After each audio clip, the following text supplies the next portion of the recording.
फुसफुसाने वाला आदमी। वह एक बारिश भरी रात थी।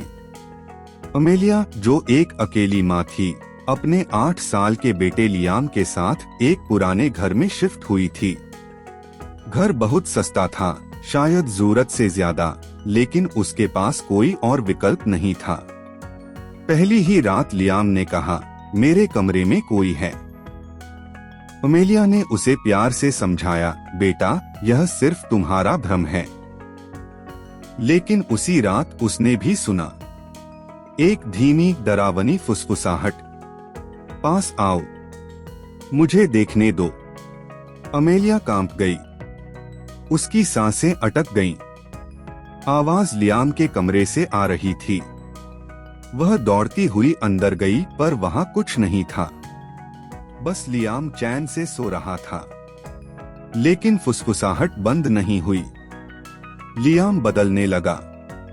उसने बोलना बंद कर दिया। खाना नहीं खाता, घंटों खाली दीवार को घूरता रहता। कभी कभी वह किसी से धीमी आवाज में बातें करता, पर कमरे में और कोई नहीं होता। अमेलिया डर गई थी। एक रात उसने कैमरा लगाकर लियाम के कमरे की रिकॉर्डिंग की। अगले दिन जब उसने वीडियो देखा, उसका खून ठंडा पड़ गया। रात के अंधेरे में लियाम के पास बैठा एक परछाई जैसा आदमी उसे कुछ कह रहा था। लेकिन जैसे ही लियाम ने कैमरे की तरफ देखा, आदमी अचानक गायब हो गया। अब अमेलिया को यकीन हो गया था, घर में कुछ है, कुछ बहुत बुरा। अमेलिया ने पड़ोसियों से घर के बारे में पूछा।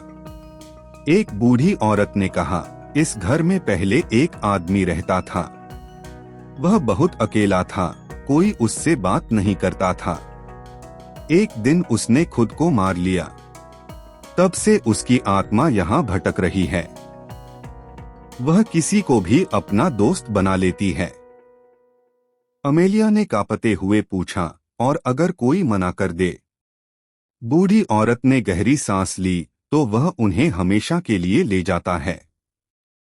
अमेलिया रो पड़ी। उसे अपने बेटे को बचाना था। रात होते ही अमेलिया ने हिम्मत जुटाई। वह लियाम के कमरे में गई और जोर से चिल्लाई, तुम जो भी हो, मेरे बेटे को छोड़ दो। कमरे की बत्तियां तेज झपकने लगीं। ठंडी हवा चलने लगी। फिर वह आवाज आई, तुम्हें डर क्यों लगता है? मैं बस दोस्त चाहता हूं। अमेलिया ने गुस्से में कहा, तुम्हें शांति चाहिए न? मैं तुम्हारी मदद कर सकती हूं, लेकिन मेरे बेटे को छोड़ दो। कुछ पल के लिए सन्नाटा छा गया। फिर एक धीमी सी आवाज आई, क्या तुम वादा करती हो? अमेलिया ने सिर हिलाया। अचानक हवा रुक गई। रोशनी स्थिर हो गई और लियाम की आंखें खुल गईं।